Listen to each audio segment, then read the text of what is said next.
देखिए, बिहार में 1990 से जी। जब कांग्रेस की विदाई हुई शासन से, लालू प्रसाद मुख्यमंत्री बने, तब से लालू प्रसाद बिहार में राजनीति के एक धुरी बने हुए हैं।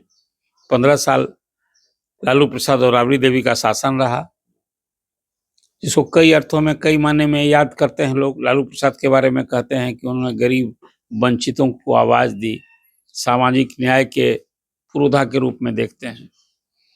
और सचमुच ये बात सही है कि लालू प्रसाद चाहे सत्ता में रहे हों या सत्ता से बाहर रहे हों, बिहार की राजनीति की एक धुरी है।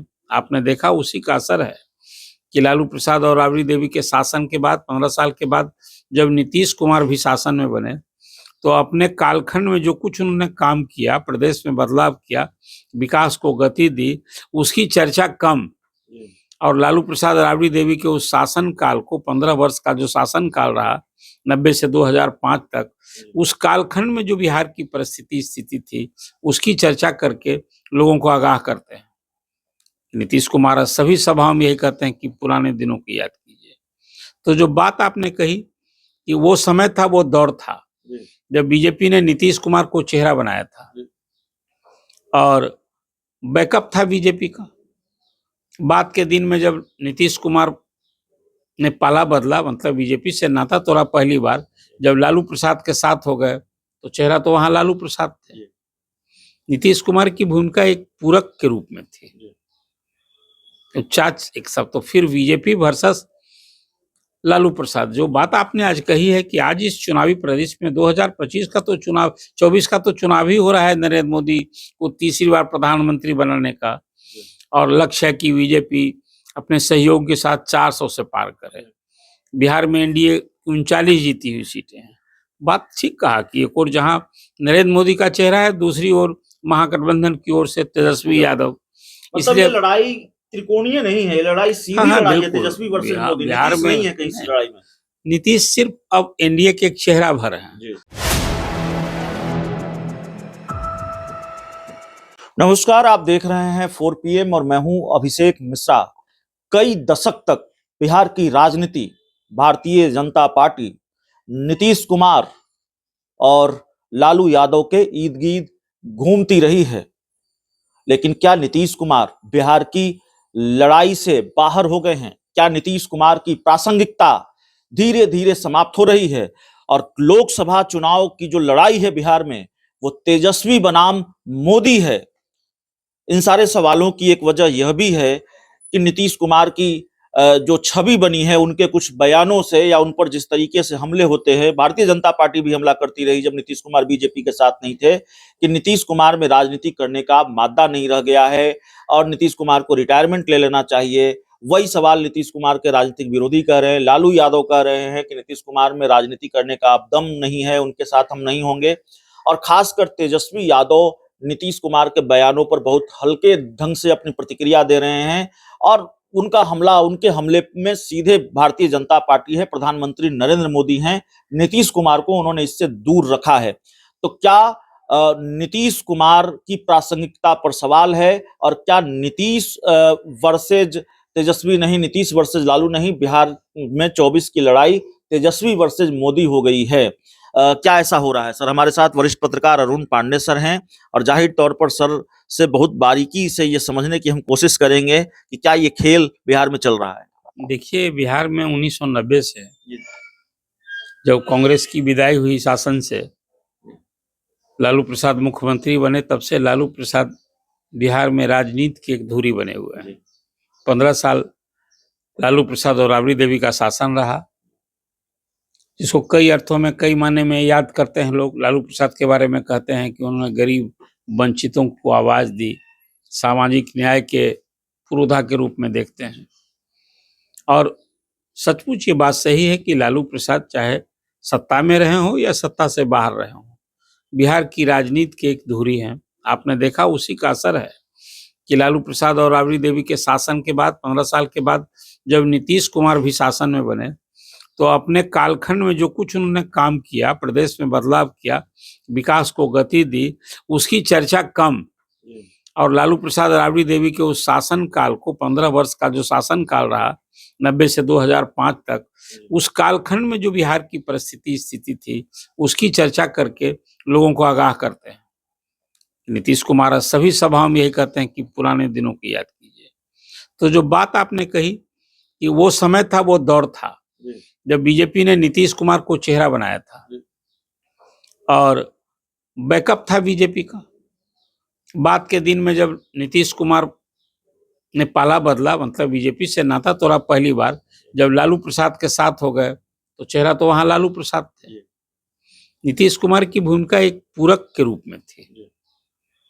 तो चाच एक सब, तो फिर बीजेपी वर्सेस लालू प्रसाद। जो बात आपने आज कही है कि आज इस चुनावी प्रदेश में 2025 का तो चुनाव, 24 का तो चुनाव ही हो रहा है, नरेंद्र मोदी को तीसरी बार प्रधानमंत्री बनाने का, और लक्ष्य है कि बीजेपी अपने सहयोग के साथ 400 से पार करे।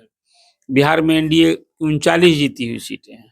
बात ठीक कहा कि एक और जहां नरेंद्र मोदी का चेहरा है, दूसरी ओर महागठबंधन की ओर से तेजस्वी यादव। मतलब इसलिए ये लड़ाई त्रिकोणीय नहीं है, ये लड़ाई सीधी हाँ, लड़ाई है, बिल्कुल। तेजस्वी वर्सेस मोदी। बिहार नीतीश में नहीं है कहीं इस लड़ाई में। नीतीश सिर्फ अब एनडीए के एक चेहरा भर हैं, जी, मुख्यमंत्री हैं। जी, और अभी इस बार तो आपने देखा कि चुनाव में पहली बार बीजेपी बड़े भाई की भूमिका में है। बीजेपी 17 सीट के लड़ रही है और जदयू 16 सीट के लड़ रही है।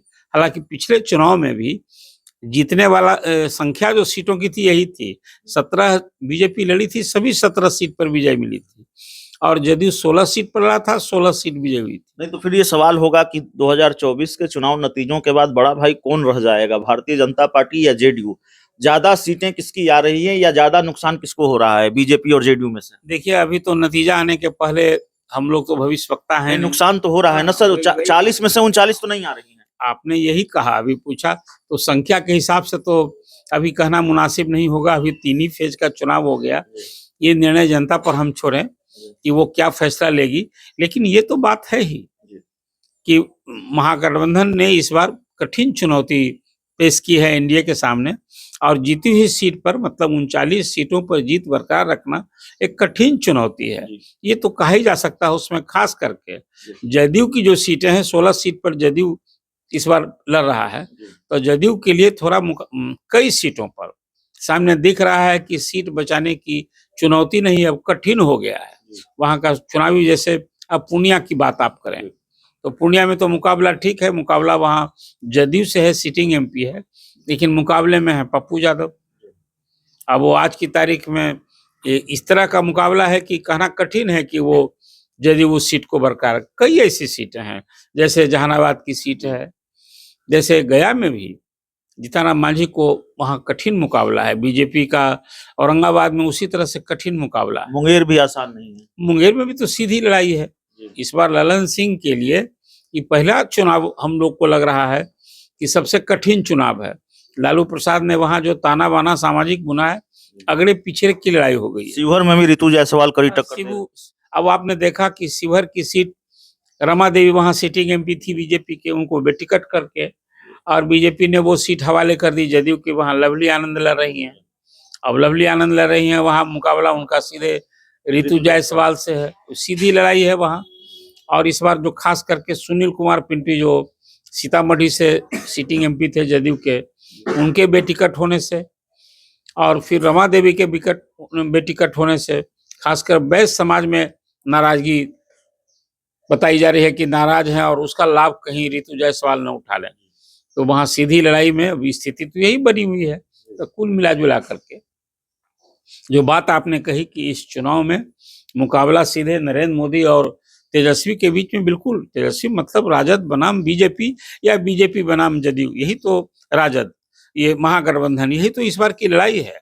और उसमें कहीं ना कहीं नीतीश कुमार की उम्र, सेहत, परफॉर्मेंस, प्रासंगिकता, हाँ उस तरह से नहीं। प्रासंगिक तो जब तक चीफ मिनिस्टर हैं कहीं ना कहीं तो हाँ एक यूएसपी तो है ही ना। लवकुश समीकरण, अति पिछड़ा वोट भी उन्हें जोड़ने की भरसक कोशिश की थी, लेकिन सब कुछ जब बीजेपी अलग हुई थी तो नीतीश कुमार को ही निशाने पर लिया था कि उनका सामाजिक समीकरण। आखिरी टिप्पणी चाहें, क्या ये संकट भी नीतीश कुमार पर है कि अगर वो अपना स्ट्राइक रेट बरकरार नहीं रख पाए, थोड़ा बहुत फासला हो तो ठीक है, लेकिन अगर सीटों की संख्या ज्यादा घट गई तो पार्टी पर भी बड़ा संकट होगा 2025 के विधानसभा चुनाव से पहले पार्टी बचाने की अभी चुनौती तो होगी। अभी ये सवाल तो है ही कि अभी जो बीजेपी से दोस्ती हुई है इस बार, ये अभी लोकसभा चुनाव भर के लिए दोस्ती है। इस चुनाव के बाद क्या प्रदेश होगा, जदयू का क्या भविष्य है, नीतीश कुमार अगले साल विधानसभा चुनाव तक वो मुख्यमंत्री रहेंगे कि कुछ और भी बदलाव होगा, क्या होगा, अभी लोकसभा की चुनाव हो रही है, सब कुछ देखिए। इस लोकसभा चुनाव के बाद जो आपने बात कही कि जदयू का स्ट्राइक रेट क्या होगा, बीजेपी के मुकाबले 16 सीट जदयू लड़ रहा है, कितनी सीट पर कामयाबी मिलेगी, बीजेपी भी 17 लड़ रही है, सभी 17 सीट पर कामयाबी मिलेगी कि नहीं मिलेगी। लोजपा इस बार रामविलास पासवान यानी चिराग की पार्टी भी 5 सीट पर लड़ रही है, क्या पिछले चुनाव की तरह वो सभी 6 सीट पर कामयाबी मिलेगी, जैसे अभी 5 सीट लड़ रही है लोजपा।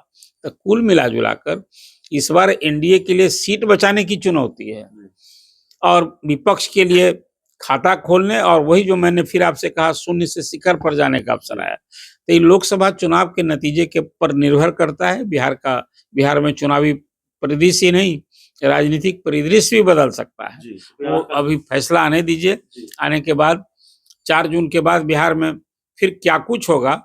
अब वो लोक विधानसभा का चुनाव इसी साल होगा नवंबर में, कई राज्यों में चुनाव होना है कि फिर नियत समय पर ही होगा अगले साल नवंबर में। अभी सब कुछ लोकसभा के चुनाव नतीजे पर निर्भर करता है। लोकसभा चुनाव नतीजे के बाद बिहार की राजनीति में बहुत कुछ बदलेगा और कई जो धुंधली तस्वीरें हैं जिस पर अक्सर हम लोग चर्चा करते हैं वो तस्वीर भी साफ होगी। बहुत बहुत धन्यवाद।